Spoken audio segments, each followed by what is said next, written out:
تیرے نام کو ہم نے دوائے درد دل جانا، تیرے ذکر کو ہم باعث تسکین جاں سمجھے۔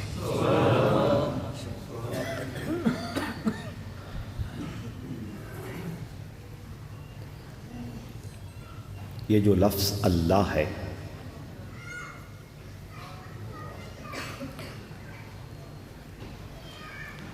اس کے بارے صدیاں گزر گئیں، لوگ غور کر رہے ہیں، جستجو کر رہے ہیں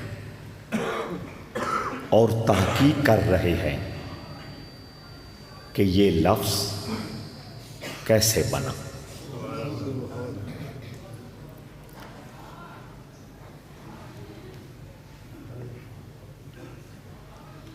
جتنے بھی لفظ ہوتے ہیں ان کی کوئی نہ کوئی جڑ اور بنیاد ہوتی ہے، اور اس کو علمی دنیا میں کبھی مصدر بولتے ہیں، کبھی مشتق بولتے ہیں۔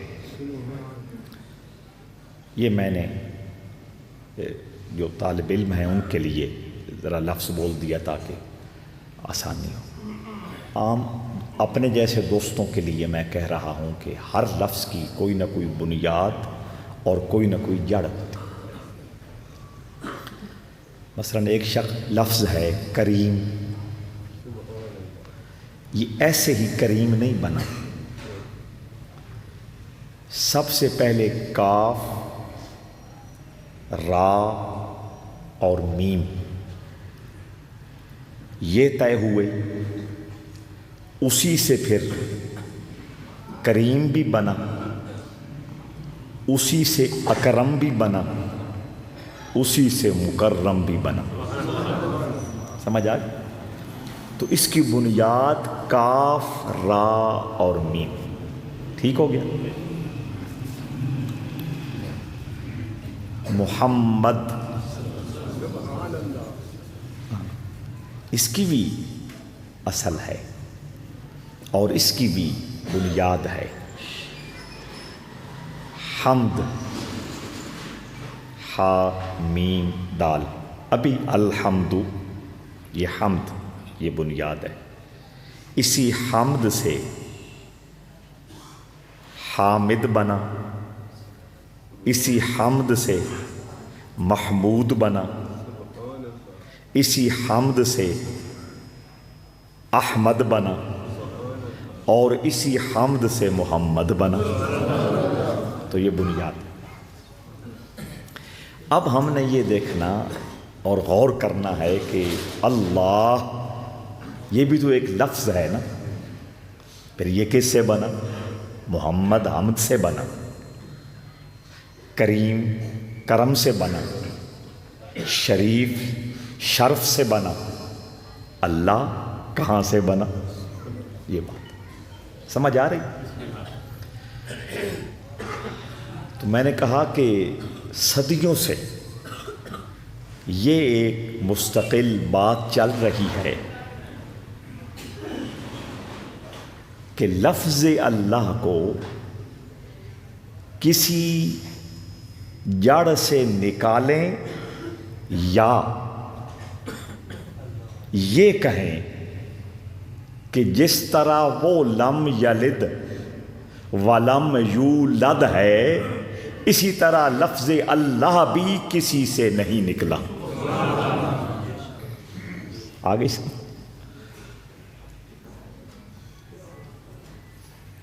صوفی لوگ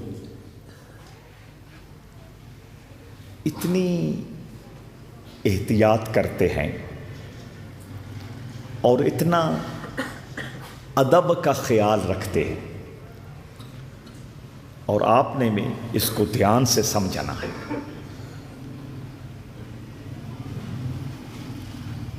ایک لفظ ہے اللہ، یہ کہتا ہے، اور ایک لفظ ہے اللہ یہ کہتے ہیں یا اللہ یہ فرماتا ہے؟ اللہ یہ فرماتے ہیں۔ صوفی کہتے ہیں کہ اللہ کہتے ہیں، اللہ فرماتے ہیں، یہ نہیں بولنا۔ بے شک اس میں ادب کا لحاظ ہے، پر اللہ ایک ہے۔ اس کا جو ایک ہونا ہے اور اس کا جو واحد ہونا ہے وہ لفظوں میں بھی ہمیشہ نکھر کے آتا رہے۔ سمجھ آ گئی؟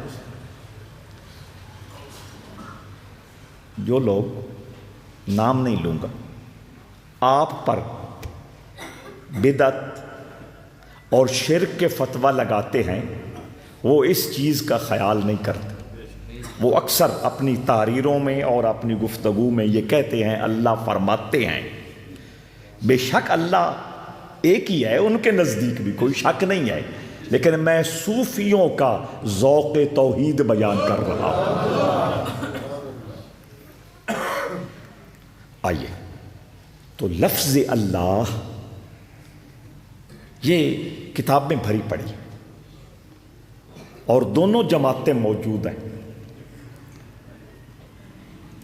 ایک جماعت یہ کہتی ہے کہ اصل میں یہ لفظ تھا، اس سے لفظ اللہ بنا، یہ لفظ تھا، اس سے لفظ اللہ بنا، یہ لفظ تھا، اس سے لفظ اللہ بنا۔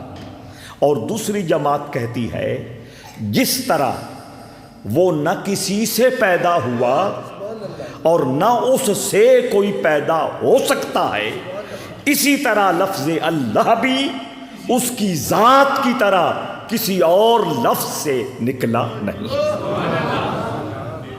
سمجھ آ گئی؟ لیکن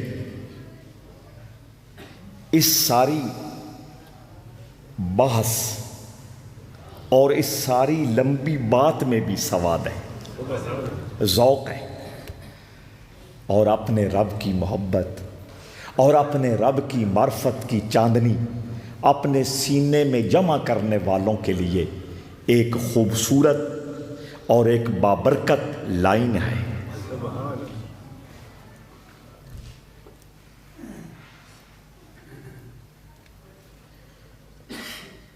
کچھ لوگوں نے کہا، میں کوشش کروں گا کہ آج کی اس نشست میں ہی اس مبارک لفظ پہ اپنی بات کو سمیٹ دوں۔ وہ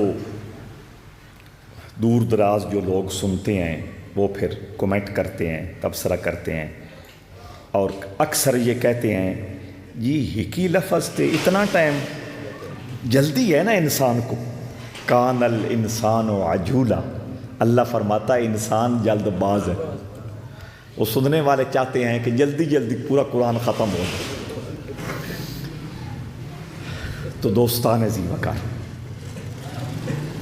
کچھ بزرگوں نے کہا کہ یہ جو اللہ کا لفظ ہے اور پاک نام ہے، اس کی بنیاد اور اس کی جڑ، اس کی اصل اور اس کا مشتق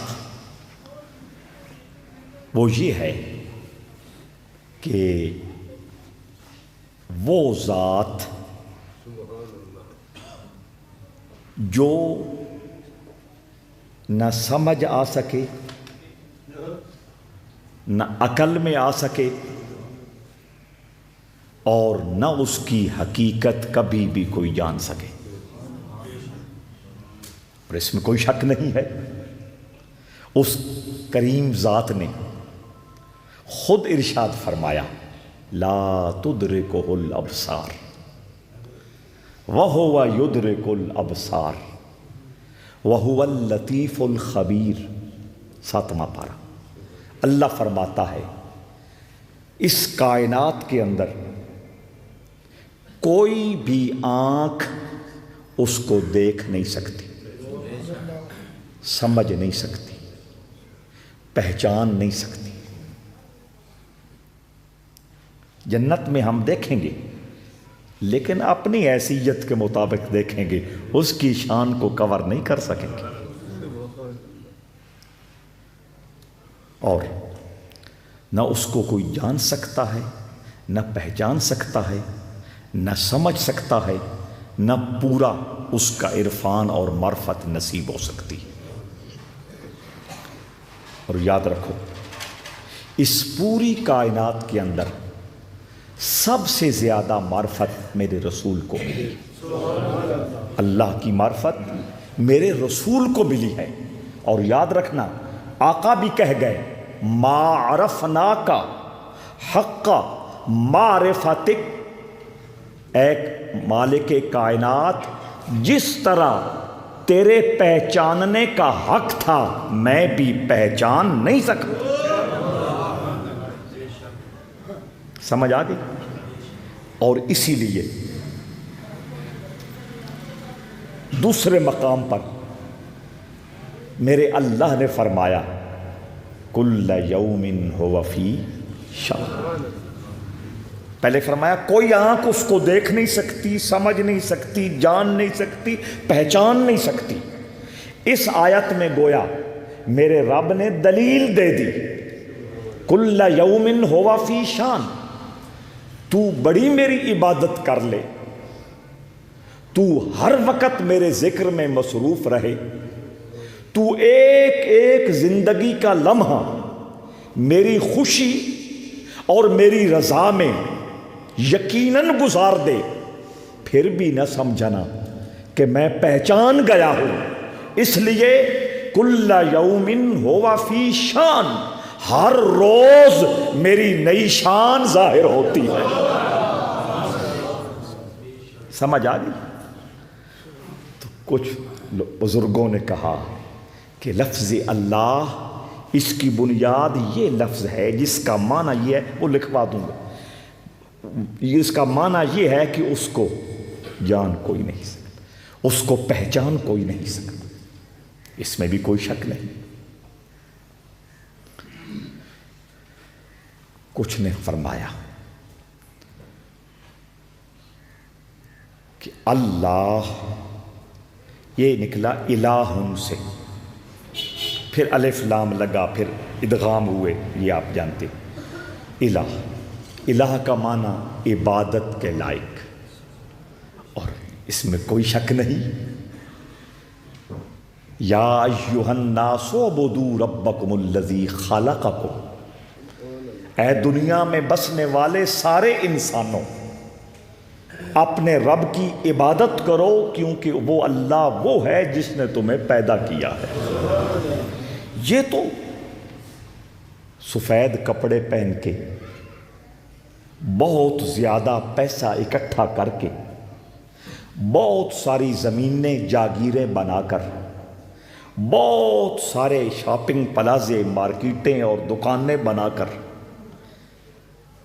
بہت ساری کرسی، عہدے اور اقتدار حاصل کر کے تو جو کچھ بنا پھرتا ہے، یہ تب ہی ہے نا کہ دنیا میں آیا ہے۔ اگر تو آتا نہیں تو یہ سب کچھ کہاں سے آتا؟ سمجھ آ گئی؟ تو اللہ نے جڑ پکڑی، فرمایا اس رب کی اس لیے عبادت کرو کہ اس نے تمہیں پیدا کیا ہے۔ اگر تم مالدار ہوئے ہو، اگر تم استاد ہوئے ہو، اگر تم علامہ زماں ہوئے ہو، اگر تم پیر مغاں ہوئے ہو، اگر تم وزیر اعظم، صدر ہوئے ہو، اگر کسی بھی اس کائنات کے اندر عزت، عظمت، شان، مقام اور مرتبے پر پہنچے ہو تو تب پہنچے ہو کہ پیدا ہوئے ہو۔ جب پیدائش میں تم اس کی ذات کے محتاج ہو تو پھر تمہاری جبین اس کے دروازے پہ جھکنی چاہیے۔ ان سمجھ آندی پئی یا نہیں؟ اس لیے عبادت کرنی ہے۔ تو میں یہ کہہ رہا تھا، الہ، عبادت کے لائق ہونا۔ اب یہ تو ایک میں نے دلیل دے دی قرآن شریف سے۔ اب ایک بات آپ نے اور میں نے اچھی طرح سمجھنی ہے پھر اس کے مطابق آگے اپنی زندگی کو لے جانا ہے۔ یہ جو ہم عبادت کرتے ہیں یہ کیوں کرتے ہیں؟ سنو، عبادت کرنے کا ایک مقصد یہ ہوتا ہے کہ ثواب حاصل ہو۔ گنتے جانا، ایک کیا ہے؟ ثواب حاصل۔ عبادت کرنے کا دوسرا مقصد یہ ہوتا ہے عذاب سے بچ جائیں۔ تکلیف، کوئی بھی تکلیف، کوئی بھی امتحان دنیاوی، پہلا ثواب، دوسرا تکلیف، امتحان، عذاب سے بچے۔ تیسرا عبادت کا مقصد یہ ہوتا ہے جنت مل جائے، اور چوتھا عبادت کا مقصد یہ ہوتا ہے جہنم سے بچ جائیں۔ تکلیف صرف دوزخ کی نہیں ہے، اور بھی تو امتحان، آزمائشیں، تکلیفیں اور عذاب ہیں نا۔ ان الذین یحبون ان تشیع الفاحشۃ فی الذین آمنوا لهم عذاب فی الدنیا والآخرہ۔ جاگتے ہو نا؟ ان الذین یؤذون اللہ ورسولہ لعنہم اللہ فی الدنیا والآخرہ۔ یہ آیتیں ہیں قرآن کی جن سے یہ ثابت ہو رہا ہے کہ ایک عذاب آخرت کا ہے، کچھ عذاب دنیا کے ہے۔ جو رسول اللہ کی بے ادبی کرتا ہے، میرا مالک اعلان کر رہا ہے کہ وہ آخرت میں بھی عذاب سہے گا اور دنیا میں بھی عذاب برداشت کرے گا۔ اور دوسری مقام پہ فرمایا، توجہ، ہمارا یہ پروگرام تربیتی پروگرام ہوتا ہے، اصلاحی پروگرام ہوتا ہے، کانوں کا لذت اور چسکا نہیں ہے، کچھ چیزیں لے کے جانی ہوتی ہے۔ اللہ فرماتا ہے جو برائی کو پھیلاتا ہے، ایک ہے برائی کرنا، ایک ہے پھر برائی نو، ہاں برائی کرنا میری ذات کی حد تک ہے، مجھے کسی وقت بھی اللہ توفیق دے دے گا، میں اس کو منا لوں گا، اس سے معافی مانگ لوں گا۔ لیکن برائی کو پھیلانا، ان الذین یحبون ان تشیع الفاحشہ، وہ لوگ جو برائی کی اشاعت کرتے ہیں، برائی کو پھیلاتے ہیں، طریقہ جو بھی ہو جائے، مجھے نام لینے کی ضرورت نہیں ہے۔ اللہ فرماتا ہے ایسے بندے کو آخرت میں بھی عذاب ہوگا اور دنیا میں بھی دردناک۔ سمجھ آ رہی؟ اب سوچنا آپ نے ہے کہ برائی پھیلانا کیا ہے اور کون کون سا وہ شعبہ ہے ہماری زندگیوں میں جس سے برائی پھیل رہی ہے۔ تو میں یہ کہہ رہا تھا، ثواب کی نیت سے عبادت کرنا، عذاب سے بچنے کی نیت سے عبادت کرنا، جنت میں جاننے کی نیت سے عبادت کرنا، دوزخ کے ڈر سے عبادت کرنا۔ الہ کا معنی ہے عبادت کے لائق ہونا، اور میں کہہ رہا ہوں عبادت کے لیے 4 غرض، 4 مقاصد اور 4 نیتیں ہیں۔ اللہ والے فرماتے ہیں کہ عبادت جب بھی اپنے رب کی کرنی ہے، ان 4 غرضوں سے اونچا ہو کے کرنی ہے۔ سمجھ آئی؟ اس کو میں اب ایک مثال سے سمجھاتا ہوں، بڑی مزیدار بات ہے، نقطہ ذہن میں یہ بٹھائیں۔ ایک ہے اللہ کی عبادت کرنا، ایک ہے اس میں پھر ثواب، عذاب سے بچاؤ، جنت کی تیاری، دوزخ سے نجات۔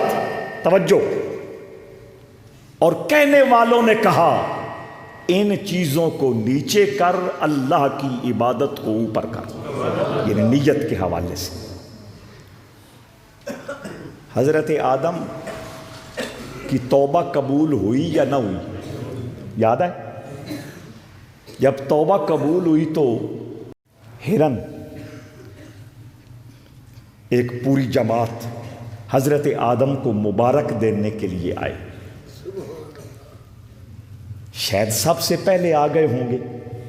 حضرت آدم اتنا خوش ہوئے، اتنا خوش ہوئے، اللہ کی بارگاہ میں عرض کی، یا اللہ اپنی شان کے مطابق ان کو کوئی انعام دے۔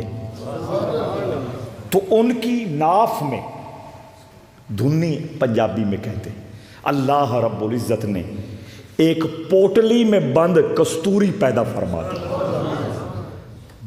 ایک ماشا کئی ہزار کا ہے کستوری اصلی، یہاں تو نکلی اور مہنگا ہوتا ہے۔ تو وہ کستوری وہ چلے گئے، ان کی دوسری برادری کو پتہ چلا کہ یہ آدم علیہ السلام کو مبارک دے آئے ہیں اور بدلے میں اللہ نے ان کو یہ نعمت عطا فرمائی ہے۔ اب وہ بھی چلے مبارک دینے کے لیے، مبارک دی، آدم علیہ السلام نے مبارک قبول فرمائی، خیر مبارک فرمایا، اور اب وہ انتظار کر رہے ہیں دعا دیں گے، ہمیں بھی وہ عزت اور وہ نعمت ملے گی۔ آدم علیہ السلام نے کہا وہ میرے لیے آئے تھے، تم کستوری کے لیے آئے ہو۔ سمجھ آ گئی گل یا نہیں؟ مجھے بھی اور آپ کو بھی اس حوالے سے دیکھنا ہو۔ ایک مرتبہ زندگی میں غلطی کی ہے اس حوالے سے، اور اس بات کو تقریباً کوئی 35 سال گزر گئے ہیں، آج بھی میرے ضمیر پہ بوجھ ہے۔ 35 سال میں جوہر آباد کالج میں پڑھتا تھا، تو وہاں سے میں نے سرگودا کالج میں شفٹ ہونا تھا، وہ مائیگریشن جسے کہتے، 11ویں جماعت سے۔ اس زمانے میں جتنے استاد تھے ان سب سے دستخط کرانے ہوتے تھے اس فارم پہ۔ وہ اسلامیات کے ایک استاد تھے جوہر آباد کالج میں، ان سے بھی دستخط کرانے تھے، چھٹیاں تھیں گرمیوں کی۔ باقی سارے جوہر آباد کے تھے، ان سے دستخط ہو گئے، اور وہ استاد جو اسلامیات پڑھانے والے تھے وہ فاروقہ میں رہتے تھے، اور مجھے چند دن پہلے پتہ چل گیا تھا کہ ان کے والد صاحب فوت ہو گئے ہیں۔ اور حیرت کی بات یہ ہے کہ ان کے والد بھی میرے دینی کتابوں کے استاد تھے۔ اچھا، میں فاتحہ کے لیے نہیں گیا، نہ جا سکا، اب ان سے مجھے اپنا ذاتی کام پڑ گیا۔ سمجھ آ رہی ہے؟ اور اس کے بغیر کام ہونا بھی نہیں تھا جب تک ان سے ملاقات نہ ہو، اس وقت تک گگی مرینی نہ آئی، ٹرانسفر ہونا نہ آئی۔ تو وہ میں فاروقہ پہنچا اور جا کے پہلے فاتحہ پڑھا، اور اس کے بعد وہ فارم آگے کیا، کر تو دیا۔ اس دن سے لے کر آج تک ضمیر پہ بوجھ ہے کہ میں فاتحہ کے لیے نہیں گیا تھا، میں فارم پہ گگی مرانے گیا تھا۔ اور یہ بوجھ جس بندے نو آ جائے نا، تو پھر ویسے وہ ان کئی حوالے نال بہتری ہو جاتی۔ اس حوالے سے بھی اپنی زندگی کو خوبصورت بنانے کی کوشش کریں۔ توجہ ہے یا نہیں؟ تو حضرت آدم علیہ السلام بولے وہ میرے لیے آئے تھے اور تم کستوری کے لیے آئے ہو، لہذا وہ خالی واپس لوٹے۔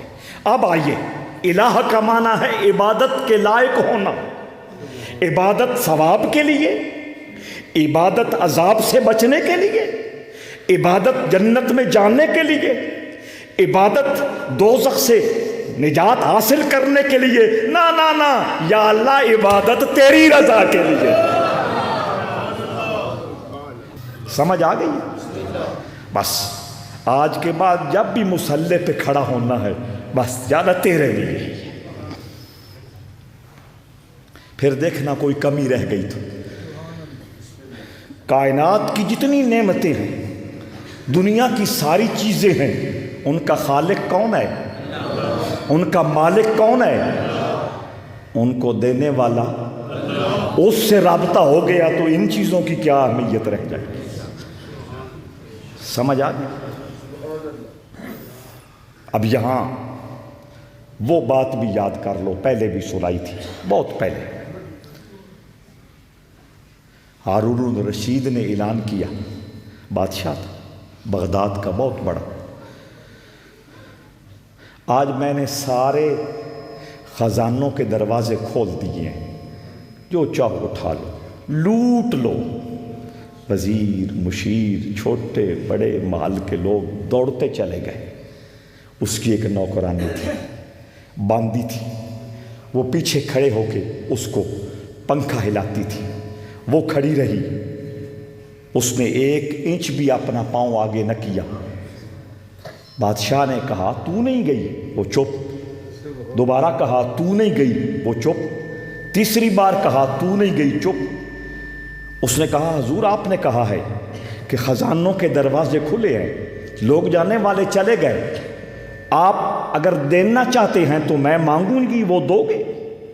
3 بار اس نے سوال کیا، تینوں بار ہارون الرشید نے کہا ہاں کیوں نہیں دوں گا، خزانوں کے دروازے کھول جو دیے ہیں۔ اس نے کندھے پہ ہاتھ رکھ دیا، اس نے کہا مجھے تو بادشاہ سلامت چاہیے۔ اب سوچو نا، جب بادشاہ اس کے نصیبے اور اس کی قسمت میں آ گیا، یہ سارے خزانے اب کس کے ہوئے؟ الہ الہ الہ۔ سمجھ آ گئی؟ بس بات کو سمیٹتا ہوں۔ اللہ کا لفظ جو ہے، اس کے معنوں میں معنی سمجھانے والوں نے یہ بھی کہا ہے کہ یہ وہ ذات ہے۔ یہ لفظ اس مصدر سے نکلا ہے جس کا معنی یہ ہوتا ہے کہ بچہ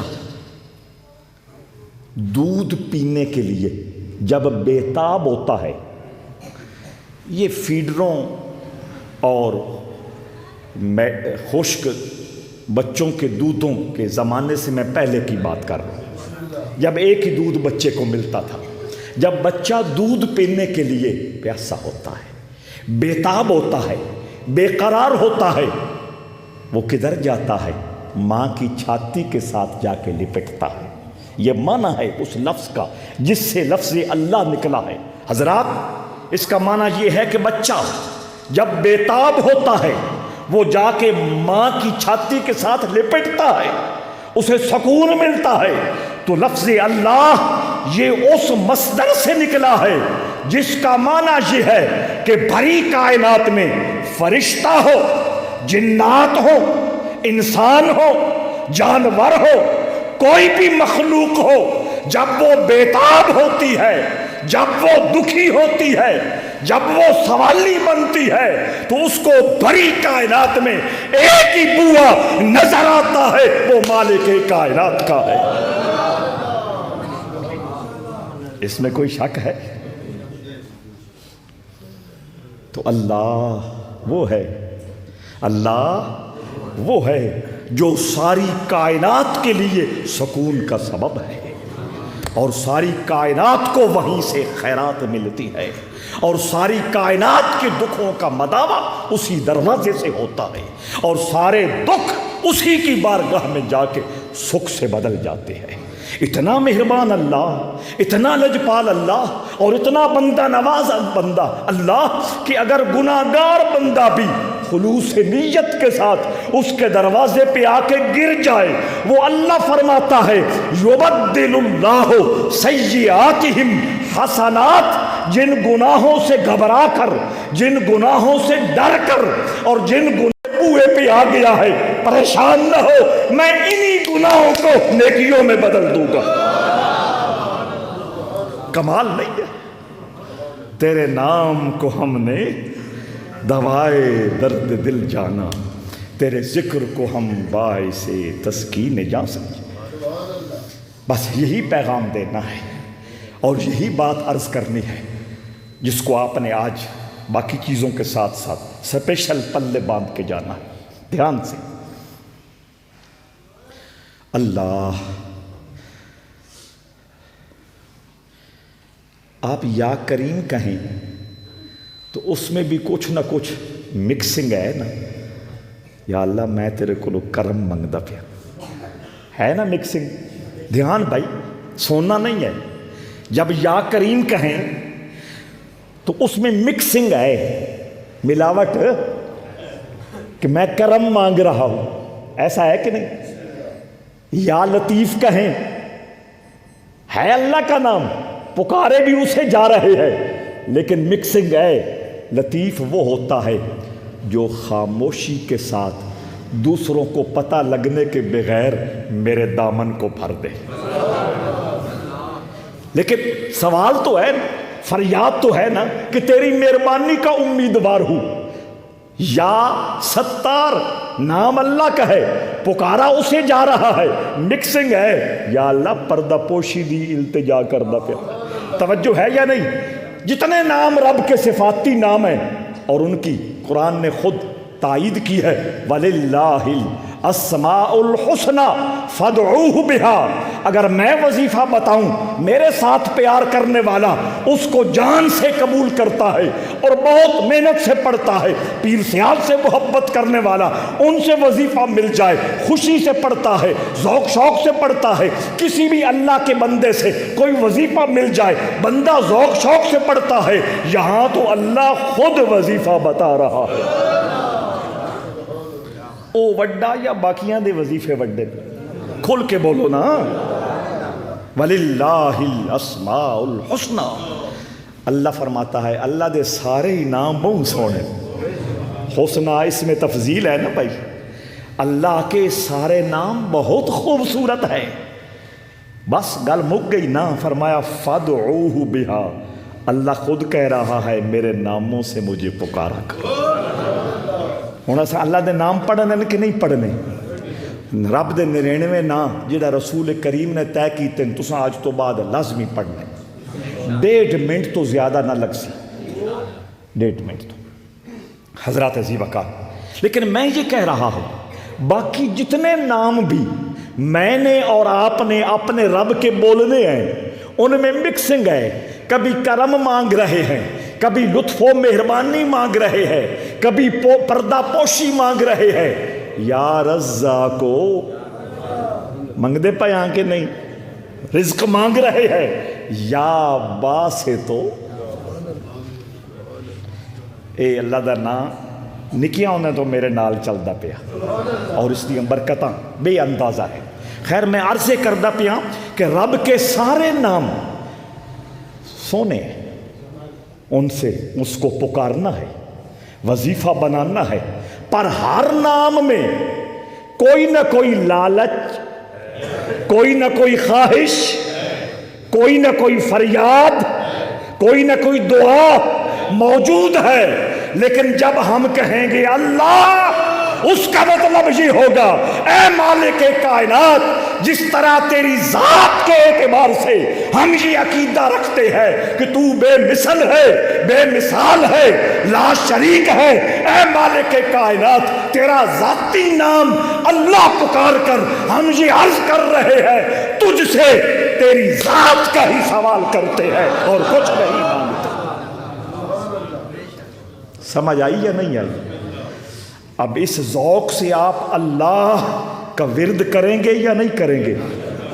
خدا کے لیے کرنا، پھر اس کی برکتیں دیکھنا اور اپنی عزتوں کو اوپر جاتے ہوئے دیکھ۔ صرف 500 ایک بار شروع کریں، اللہ اللہ اللہ، صرف 500 سے شروع کریں، اکیلے بیٹھے اور اندھیرے میں بیٹھے، اور ذرا آسانی کے لیے یہ سوچ لیں کہ اللہ کا گھر بیت اللہ ہمارے سامنے ہے اور اس سے نور نکل کر میرے سینے میں داخل ہو رہا ہے۔ آپ کچھ فوکس کر لئیے تھے، کچھ تھوڑا یا ذوق وددا کہ نہیں وددا؟ ہاں، اس لیے میں ایک حوالہ دے رہا ہوں، بہت ساری اس میں چیزیں ہیں۔ اللہ کا گھر بیت اللہ، اس کا نقشہ سامنے بٹھائیں اور 500 بار اللہ اللہ آنکھیں بند کر کے اندھیرے میں پڑھیں۔ اگر سمجھا کہ کام سوادی ہے، پھر آہستہ آہستہ آگے اس کی تعداد بڑھاتے رہیں۔ اگر مشورہ کرتے رہیں تو خوشی ہوگی، اس وجہ سے خوشی ہوگی کہ میں جو باتیں کرتا ہوں وہ ہوا میں غائب نہیں ہو جاتی، وہ ان کانوں کے ذریعے روحوں کے اندر چاندنی بکھیرتی ہے اور میرا بھی کام بنتا چلا جائے گا۔ دیکھیں نا، اندھیرا ہو، ایک چھوٹا سا بلب جلایا جائے، تھوڑی سی روشنی ہوگی، دوسرا جلا دیا جائے، تیسرا جلا دیا جائے، جگمگ جگمگ ماحول کرے گا کہ نہیں؟ یہی تو بات سمجھانی۔ یہ سارے سینے جب اللہ کے نور سے آباد ہو جائیں گے تو معاشرے میں جگمگ ہو جائیں گے۔ تو 500 بار یہ شروع کریں اور ذوق شوق کے ساتھ، محبت کے ساتھ، اور وہ میں نے آپ کو ایک تصور دے دیا ہے، اللہ اس میں اور کوئی مکسنگ نہیں ہے، اس میں کوئی اور ملاوٹ نہیں ہے، بس جس طرح تو لا شریک ہے میرا سوال بھی لا شریک ہے، میری فریاد بھی لا شریک ہے۔ تجھ سے تجھی کو مانگ کر سب کچھ مانگ لیا، تجھ سے تجھی کو مانگ کر سب کچھ مانگ لیا، 100 سوالوں سے یہی ایک سوال اچھا، ایصال ثواب۔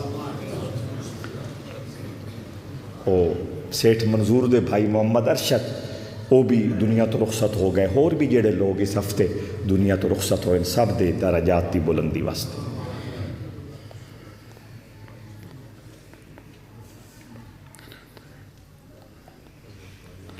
برحمتک